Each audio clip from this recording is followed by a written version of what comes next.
Hello everyone, welcome back to my YouTube channel. आज हम start करने जा रहे हैं 7th चैप्टर, जो कि काफ़ी ज़्यादा इंपॉर्टेंट रहेगा आप लोगों के लिए।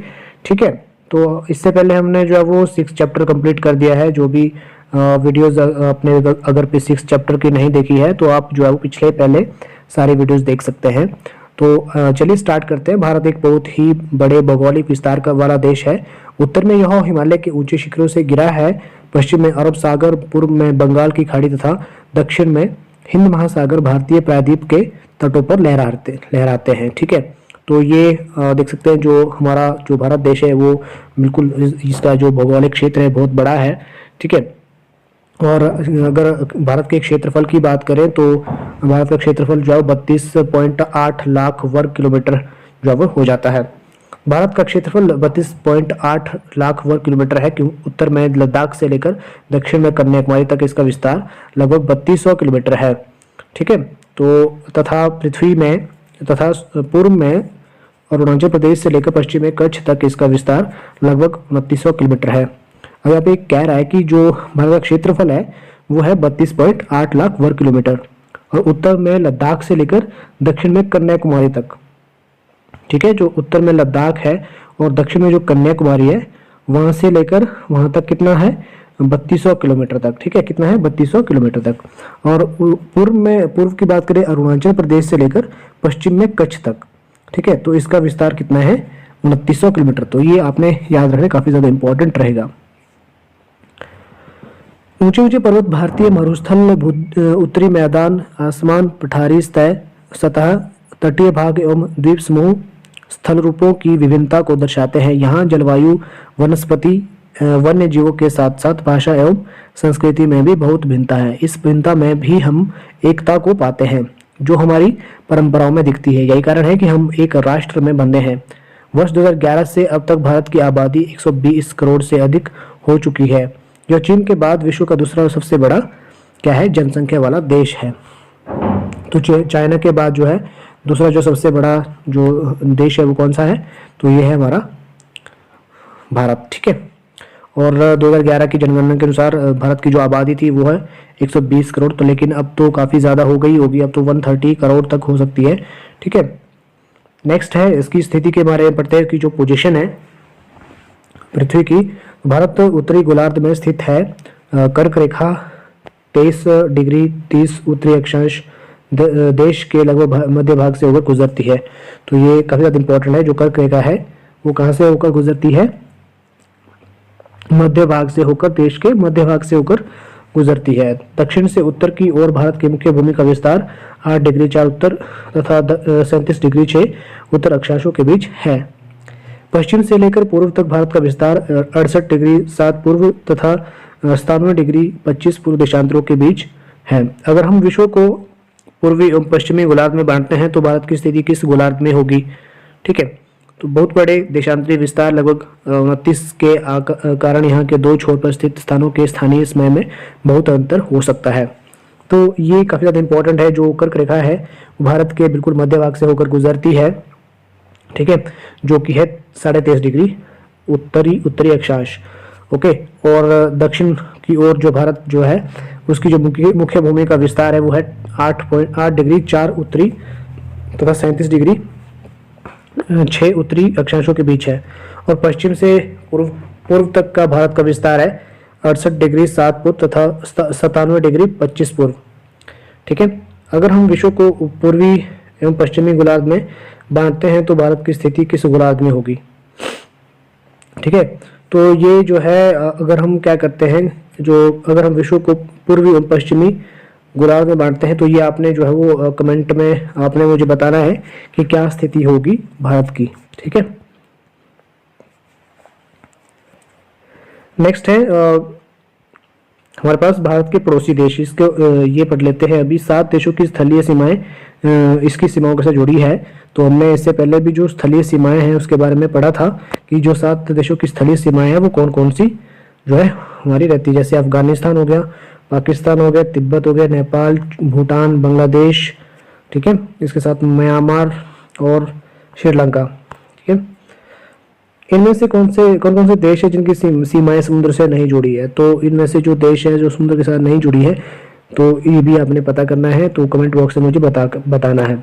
दक्षिण में समुद्र में स्थित दो द्वीप श्रीलंका तथा मालदीव मालदीव हमारे पड़ोसी देश है। पाक जल संधि भारत को श्रीलंका से क्या करती है, अलग करती है। तो जो पाक जल संधि है वो क्या करती है, भारत को श्रीलंका से अलग करती है। ओके, नेक्स्ट पढ़ते हैं राजनीतिक एवं प्रशासनिक विभाजन। भारत एक विशाल देश है। प्रशासनिक क्रियाकलापों के लिए देश को 28 राज्यों एवं 8 केंद्र शासित प्रदेशों में क्या किया गया है, बांटा गया है। दिल्ली भारत की राजधानी है और राज्यों का निर्माण मुख्यतः भाषाओं के आधार पर हुआ है।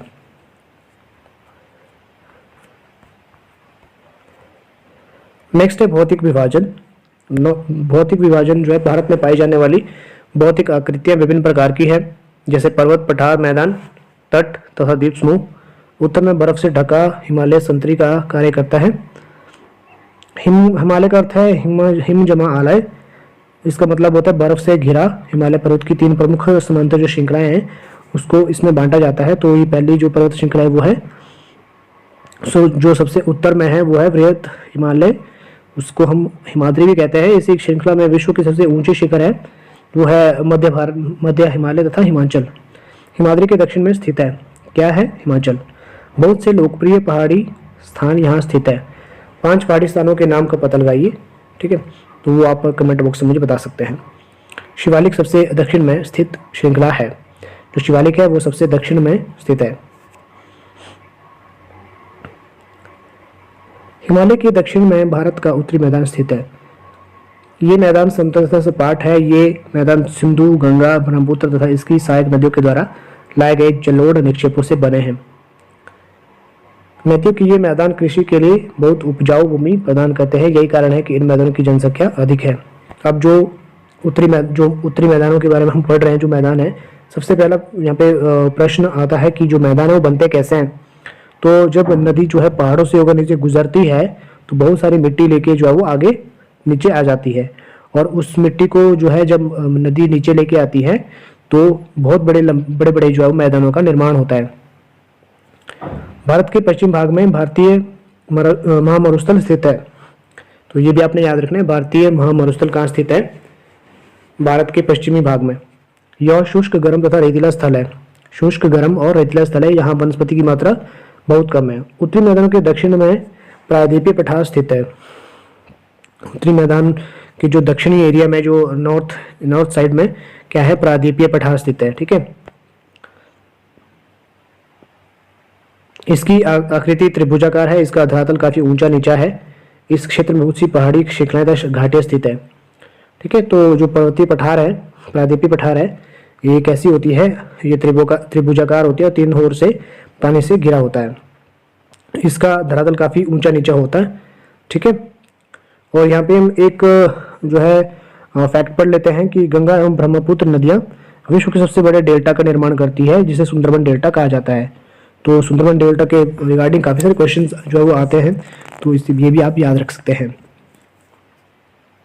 इस डेल्टा की आकृति त्रिभुजाकार है। डेल्टा स्थल का वो भाग जो नदी के मुहाने पर बनता है उसे क्या कहा जाता है, मुहाना कहा जाता है। नदी का मुहाना कहा जाता है, नदी का मुहाना कहा जाता है, राइट। इसके उत्तर पश्चिम में अरावली श्रृंखला स्थित है, जो विश्व की सबसे पुरानी श्रृंखला है। अब जो विश्व की सबसे पुरानी श्रृंखला है वो कौन सी है, विंध्य एवं सतपुड़ा, ठीक है। अरावली उत्तर पश्चिम में अरावली श्रृंखला जो है सब स्थित है। जो अरावली श्रृंखला है वो सबसे पुरानी श्रृंखला है। विंध्य एवं सतपुड़ा भी महत्वपूर्ण श्रृंखलाएं हैं। इन श्रृंखलाओं से होकर नर्मदा या ताप्ती नदी बहती है। तो ये भी आपने याद रखना, जो विंध्य एवं सतपुड़ा की जो श्रृंखलाएं हैं उनमें से कौन कौन सी नदियां होके आगे बहती है, तो वो है नर्मदा और ताप्ती, नर्मदा और तापी। ये पश्चिम की तरफ बहने वाली नदियां हैं जो अरब सागर में गिरती है, ठीक है। इस पठार के पश्चिम में पश्चिमी घाट या सह्याद्री तथा पूर्व में पूर्वी घाट स्थित है। पश्चिमी घाट का विस्तार एक समान रूप में है, जबकि पूर्वी घाट बीच बीच में टूटा हुआ तथा असमान है। इन पठारों में खनिजों जैसे कोयला एवं लौह ऐसे की प्रचुरता है। पश्चिमी घाट के पश्चिम में तथा पूर्वी घाट के पूर्व में तटीय मैदान स्थित है। पश्चिमी तटीय मैदान काफी संकरे हैं। पूर्वी तटीय मैदान अपेक्षाकृत चौड़े हैं। वहाँ की और जो बहने वाली जो नदियाँ है वो है महानदी। नंबर 2 में है गोदावरी। थर्ड में कृष्णा तथा कावेरी। बंगाल की खाड़ी में गिरती है ये नदियाँ अपने मुहाने पर उपजाऊ डेल्टा का निर्माण करती हैं। तो उससे पहले हमने पढ़ा था डेल्टा के बारे में। जो नदी का मुहाना होता है वहाँ पे डेल्टा जो है वो त्रिभुजाकार बन जाता है, तो उसे नदी का मुहाना कहा जाता है। और जो डेल्टा का निर्माण होता है ब्रह्मपुत्र नदियों के मुहाने पर, उसको बोलता है सुंदरबन डेल्टा, राइट। नेक्स्ट है, भारत में 2 द्वीप समूह भी है। कौन कौन से द्वीप समूह है? वो है लक्षद्वीप द्वीप समूह, अरब सागर में जो है ये स्थित है। कहाँ है? अरब सागर में। अंडमान एवं निकोबार द्वीप समूह भारत के दक्षिण पूर्व में स्थित दिशा में बंगाल की खाड़ी में स्थित है तथा ये जो है जो अंडमान निकोबार द्वीप समूह है ये कहाँ है? भारत से दक्षिण पूर्व दिशा में बंगाल की खाड़ी में स्थित है। तो यही था आज का चैप्टर। आशा करते हैं वीडियो को जो है वो इन्फॉर्मेटिव लगा होगा। तो मिलते हैं नेक्स्ट वीडियो में। एक्सरसाइज आप खुद कर सकते हैं। तब तक के लिए जय हिंद, जय भारत।